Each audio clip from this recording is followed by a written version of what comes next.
el sentido contrario. Bueno, estamos con mucha alegría recibiendo como cada semana a nuestra querida amiga Carmen Galuso. Buen día, bienvenida, Carmen. Buen día, Alejandro, buen día, amigos y amigas de La Mañana en Camino. Parece que los cronopios se escaparon de las páginas del libro y se fueron para el pentagrama.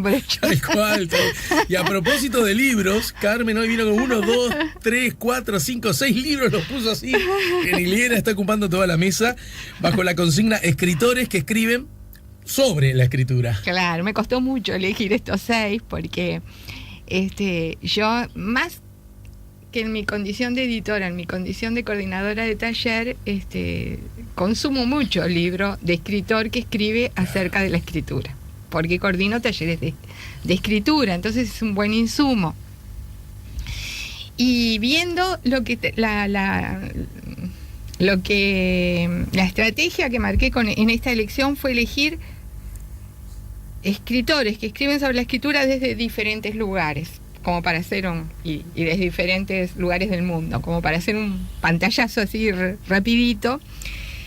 Y en esto de escritores siempre estamos hablando del campo de la ficción, por supuesto. No nos estamos metiendo con otros órdenes, ni con ensayo, esto es cuando estamos en el campo de la ficción. Uh-huh. Bien.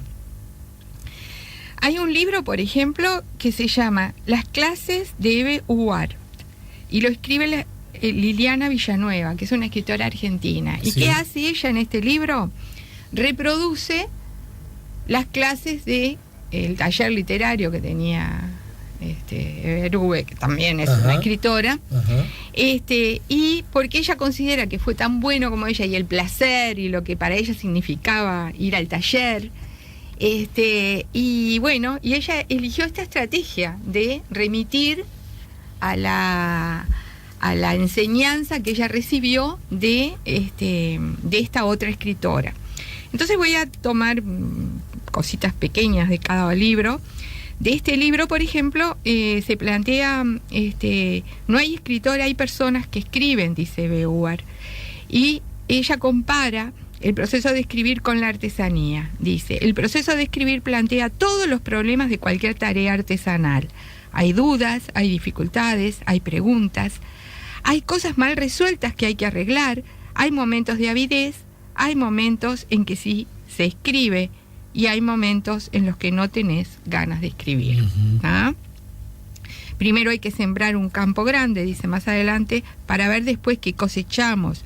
No hay que intentar desde el vamos escribir una novela de 300 páginas, porque eso es imposible.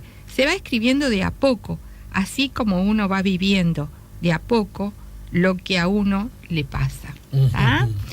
Bien, y es una cosa así mínima de un libro. Pero eso lo dice Liliana. Eso lo recoge Liliana de Eve Uwhardt. Perfecto. ¿Está? Es en realidad la que lo dice. Sí, claro. Es Eve Uwhardt. Es Eve, sí. ¿Está? Bien. Y ahora voy para Luisa Valenzuela, que es otra escritora argentina, que escribió un libro apasionante que se llama Peligrosas Palabras. En este libro ella es una feminista, o sea, habla mucho de la condición de la escritura en la mujer, y bueno, las malas palabras, por ejemplo, en la literatura, ¿no? Las niñas buenas no pueden decir esas cosas, decía en un capítulo. Nuestra Silvia Lago es la primera mujer que irrumpió en la literatura usando las malas palabras. Sí. Viene en un gesto creativo, porque Silvia está en las antípodas, ¿no? Sí, totalmente. Quien la conoce. ¿Verdad? Quien tiene la alegría y el honor de conocerla. Y me acuerdo, estoy diciendo tonterías. Y sé que en el marco de esa publicación causó un hondo, profundo, grandísimo revuelo en el mundo editorial, en el mundo de la academia, incluso entre los varones, ¿no? Sí. En lo pacatos que somos en Uruguay. Por suerte estamos siendo cada vez menos pacatos. Bueno, entonces en este libro que tiene muchos enfoques hacia la escritura, en uno de los capítulos dice, ¿qué es escribir? Apuntes. Y entonces dice, el acto de escribir es en sí misma una exploración, un abrir puertas hacia lo desconocido. ¿Ah? Para iniciar un texto, suelo formularme alguna pregunta como punto de partida. Es un buen acicate la pregunta una aceptación del extrañamiento. Me pregunto, por ejemplo, ¿por qué tuvimos un brujo como ministro de Bienestar Social en la Argentina? ¿Por qué este país nuestro, tan supuestamente culto y alfabetizado y europeizante, de golpe se vio envuelto en las maquinaciones y violencias de un Rasputín de cuarta? Se refiere a López Rega, ¿no? Claro, toda una larga novela, Cola de lagartija, surgió como un intento de respuesta o al menos como un acercamiento. Aprendí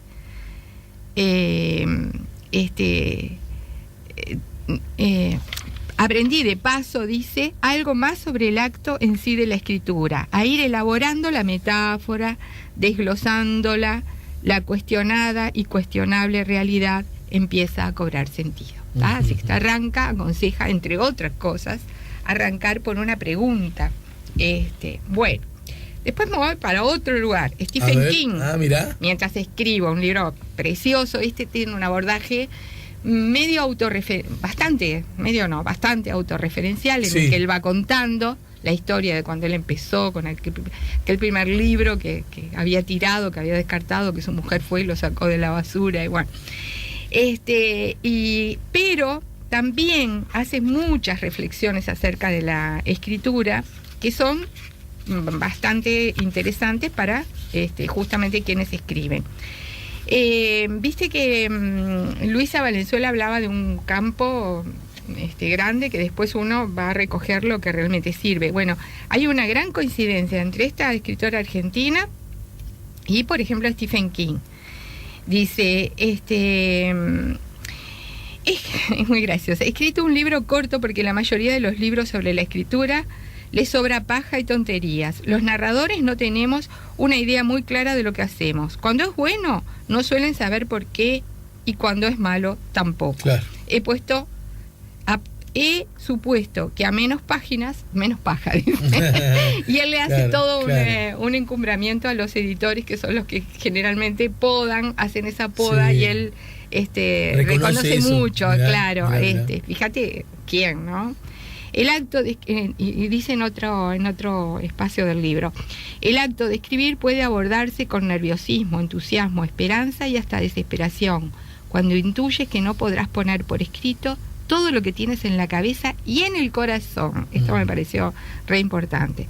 Se puede encarar la página en blanco apretando los puños y entornando los ojos, con ganas de repartir hostias y poner nombres y apellidos, o porque quieres que se case contigo una chica, o por ganas de cambiar el mundo. Todo es lícito mientras no se tome a la ligera. Repito, no hay que abordar la página en blanco a la ligera, ¿tá? Como que es algo reclama la responsabilidad de quien escribe, ¿tá? Porque te van a leer.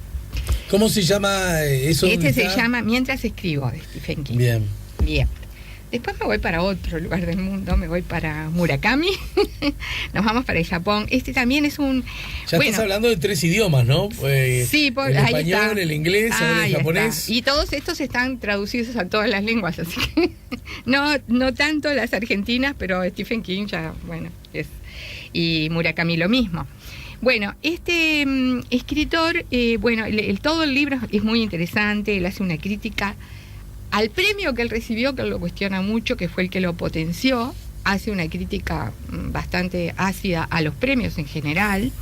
Hace una crítica bastante ácida al vínculo que tienen los escritores entre sí, porque son muy competitivos, según Murakami. Bueno, y les cuento un poco más de que el libro tiene otros aspectos, ¿no? Y bueno, en lo que se refiere a la escritura, dice, ya por la página 240 del libro, creo, por otra parte, que en el hecho de escribir se oculta una intención de curación de sí mismo. Cualquier acto de creación tiene, en mayor o en menor medida, esa intención de añadir algo personal, de corregirse a uno mismo. No puedo evitar la atención al escribir. Al fin y al cabo, mis libros terminarán colocados en las estanterías de las librerías, llevarán mi nombre impreso en la cubierta y mucha gente se interesará por ellos. También acá, en alguna medida, pone el tema de la responsabilidad que ponía Stephen King. ¿No No sé cómo estamos de tiempo. Estamos en el último tramito. Bueno, tengo dos opciones. Que ese libro... Este se llama, de Murakami, ¿De qué hablo cuando hablo de escribir? Bien. Muy interesante, muy lindo. Y después elegí para el cierre dos opciones que son bien diferentes de estas, porque ¿qué hacen? Carlos Lizcano, para elegir un uruguayo, que siempre me gusta pisar en terreno propio, La vida del cuervo blanco, que también es un libro precioso. Sí, él estuvo, me acuerdo, en Escritores a Mano en el marco de esta con este publicación. libro. Bueno, y viste que en la primera parte de este libro, el lector, no me acuerdo cómo se llama, el lector salteado, se llama esta parte. Y después entra a la novela en sí. ¿Qué hace en esta parte?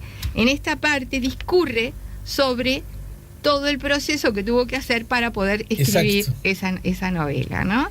Y entonces, bueno, si estamos cortos de tiempo, no tomo nada de lo que él escribe, pero sépase que tiene dos partes este libro, una antesala a la novela misma. Que sea algún tramito, porque me parece... Bueno, por ejemplo, el fin de la escritura no es literario, sino existencial. Escribiendo se busca la libertad. Tampoco se alcanza porque el universo de la escritura está regido por normas muy duras, dice. Al principio parece que las normas son laxas, fáciles de cumplir. Poco a poco comienza a comprenderse que las normas imponen condiciones rígidas que vienen de las tradiciones. Y bueno, y sigue. Ese es otro abordaje. Hablar de la escritura y al mismo tiempo ir elaborando escritura. Elaborando se llama Vida del Cuervo Blanco. Vida del Cuervo Blanco, preciosa novela.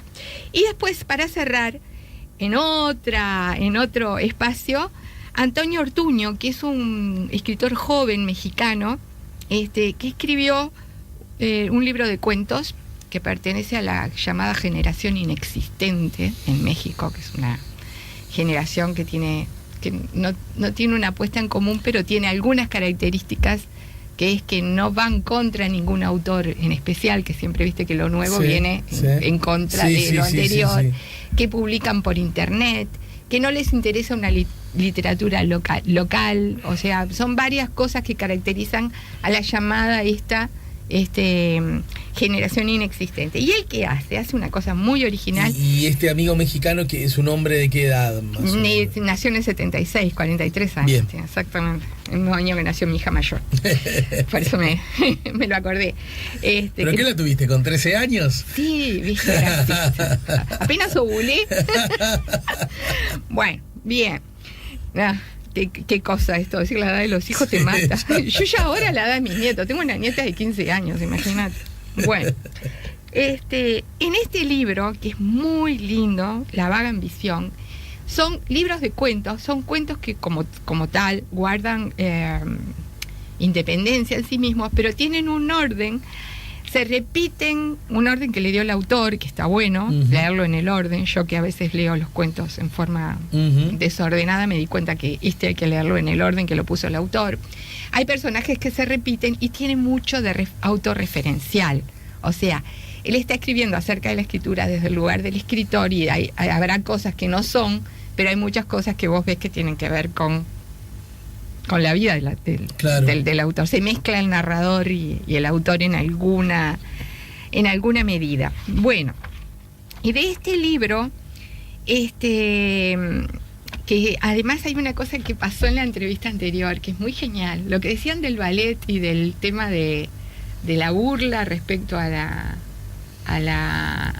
opción sexual de quien baila. El solo que he hecho de claro. Fíjate que acá hay todo un cuento que está puesto también, porque en realidad es todo lo que genera desconfianza. Un hombre sensible genera desconfianza. En la danza tal vez sea más explícito, pero justamente hay un cuento en el que el autor cita el tema con respecto a la escritura. ¿Te gusta escribir? ¿Quién sabe vos si será tal? ¿No? Y más en México, viste que el machismo es más, ¿no? Hay lugares del planeta en el que están las cosas más. Bueno, y de acá tomo, de uno de los cuentos, empieza: los muertos iluminan la ruta de los vivos. Por eso leemos, para que se inflame una antorcha. Bajo su luz escribimos. Se los digo con la convicción de que un tallerista literario de 40 años con problemas domésticos, un tipo, tallerista acá le llama quien coordina, ¿no? Un tipo que va para viejo, no todos los cuarentones lo demuestran, pero es mi caso, enfrentando a un grupo de muchachos que parecen elenco de la consabida política sobre la victoria del equipo de los torpes. Acá está hablando de la condición de enfrentarse a él que se siente viejo, a jóvenes que están empezando con el tema de la escritura. Bueno, y es más largo, pero no nos da el tiempo de leer. Pero bueno, quería que esta es una construcción del libro en el que el hilo conductor de estos cuentos es la reflexión acerca de la escritura, cuando empezó a escribir él su primer acto de escritura, que empieza a los 10 años, sigue en la actualidad porque es muy joven y seguirá por muchos años, por suerte, pero todos los conflictos que le genera entre ellos, esto de alguna vez haber sido mal visto, claro, por su condición de gustarle escribir en lugar de andar pateando una pelota o haciendo otras cosas supuestamente más afines para los varones.